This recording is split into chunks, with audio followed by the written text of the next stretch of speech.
Assalamualaikum warahmatullahi wabarakatuh. Alhamdulillahirabbil alamin. Assalatu wassalamu ala asrafil anbiya'i wal mursalin sayyidina wa maulana Muhammadin wa ala alihi wa sahbihi ajmain. Yang terhormat Abi Hanifuddin selaku dosen pengampu mata kuliah Evaluasi Pendidikan Agama Islam, dan tak lupa teman-teman yang berbahagia. Perkenalkan, saya Elma Haris Ratna Dewanti. Di sini saya akan mempresentasikan mengenai langkah-langkah penyusunan tes hasil belajar siswa. Nah, di sini ada 7 langkah. Langkah yang pertama, kita akan menentukan tujuan tes. Sebagai seorang guru, maka ini adalah hal pertama yang harus dilakukan. Contohnya, kita itu melakukan tes karena ingin mengetahui hasil belajar anak-anak di minggu kemarin. Karena sudah mempelajari satu kompetensi dasar, maka akan dilakukan ujian harian setelah mempelajari misal bab wudu tersebut. Nah, yang kedua yaitu kita akan menentukan aspek tujuan yang akan diukur. Di sini ada 2 aspek, yaitu aspek tujuan umum dan aspek tujuan khusus. Aspek tujuan umum itu berupa kognitifnya, yaitu bisa berupa tes tulis dan tes lisan.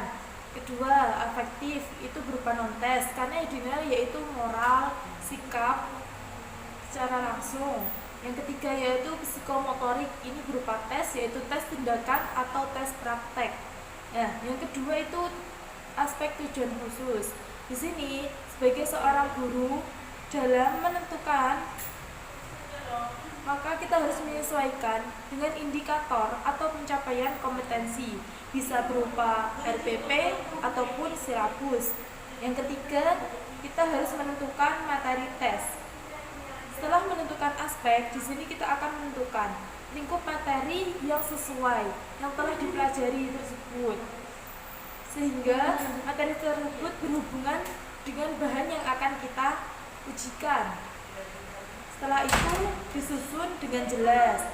Nah, langkah yang keempat yaitu kita membuat tabel spesifikasi. Di sini kan ada 2 tes, bisa berupa tes formatif ataupun tes sumatif.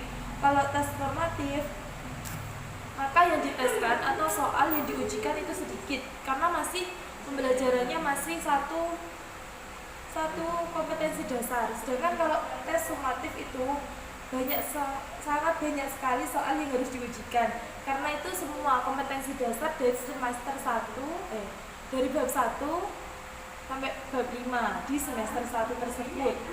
Yang kelima, kita akan menentukan bentuk soal. Setelah membuat tabel, kita akan mengetahui kompetensi dasar dan materi pembelajarannya. Nah, di situ kita harus mengetahui karakteristik materi dan tujuan pembelajaran. Yang kelima yaitu menulis soal. Setelah menentukan bentuk soal, maka kita akan menulis soal tersebut dari tiap-tiap kompetensi dasar atau materi pembelajaran. Penulisannya harus sesuai dengan kaidah penulisan, segi bahasa, dari segi bahasa, materi ataupun konstruksinya. Langkah yang terakhir yaitu merakit soal. Setelah menulis soal, maka kita sebagai seorang guru harus mengelompokkan soal tersebut sesuai dengan jenisnya. Dan kita akan menambahkan bagaimana cara pengerjaan soal tersebut atau petunjuk mengerjakan soal. Nah, soal siap dikerjakan. Sekian presentasi dari saya, kurang lebihnya mohon maaf. Semoga bermanfaat. Assalamualaikum warahmatullahi wabarakatuh.